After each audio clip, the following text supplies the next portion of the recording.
knew that he suffered. Those with whom he lived, and who speculated often and wondered much as to who he was, never dreamed that the silent man's reticence was a burden to himself.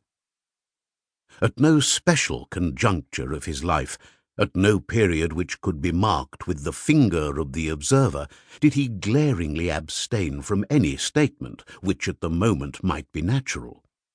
He never hesitated, blushed, or palpably laboured at concealment, but the fact remained that though a great many men, and not a few women, knew Ferdinand Lopez very well, none of them knew whence he had come, or what was his family. He was a man, however, naturally reticent, who never alluded to his own affairs unless in pursuit of some object, the way to which was clear before his eyes. Silence, therefore, on a matter which is common in the mouths of most men, was less difficult to him than to another, and the result less embarrassing. Dear old Jones, who tells his friends at the club of every pound that he loses or wins at the races, who boasts of Mary's favours and mourns over Lucy's coldness almost in public, who issues bulletins on the state of his purse, his stomach, his stable, and his debts, could not with any amount of care keep from us the fact that his father was an attorney's clerk and made his first money by discounting small bills. Everybody knows it, and Jones, who likes popularity, grieves at the unfortunate publicity. But Jones is relieved from a burden which would have broken his poor shoulders, and which even Ferdinand Lopez, who is a strong man, often finds it hard to bear without wincing. It was admitted on all sides that Ferdinand Lopez was a gentleman. Johnson says that any other derivation of this difficult word than that which causes it to signify a man of ancestry is whimsical.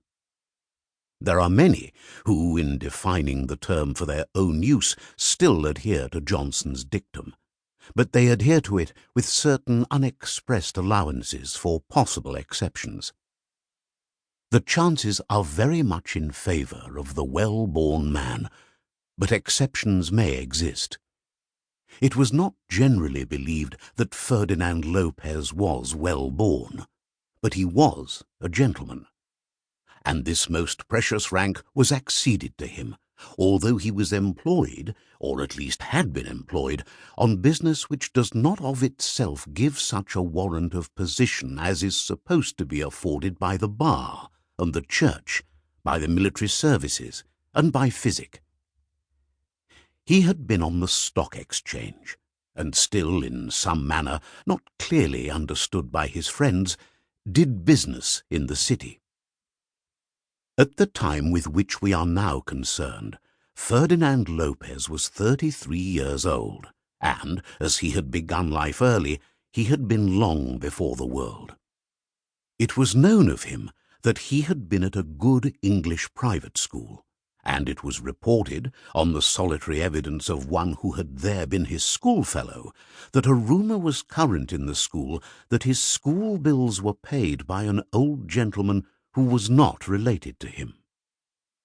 Thence, at the age of 17, he had been sent to a German university, and at the age of 21 had appeared in London in a stockbroker's office, where he was soon known as an accomplished linguist, and as a very clever fellow, precocious, not given to many pleasures, apt for work, but hardly trustworthy by employers, not as being dishonest, but as having a taste for being a master rather than a servant. Indeed, his period of servitude was very short. It was not in his nature to be active on behalf of others. He was soon active for himself, and at one time it was supposed that he was making a fortune. Then it was known that he had left his regular business, and it was supposed that he had lost all that he had ever made or had ever possessed. But nobody, not even his own bankers or his own lawyer, not even the old woman who looked after his linen,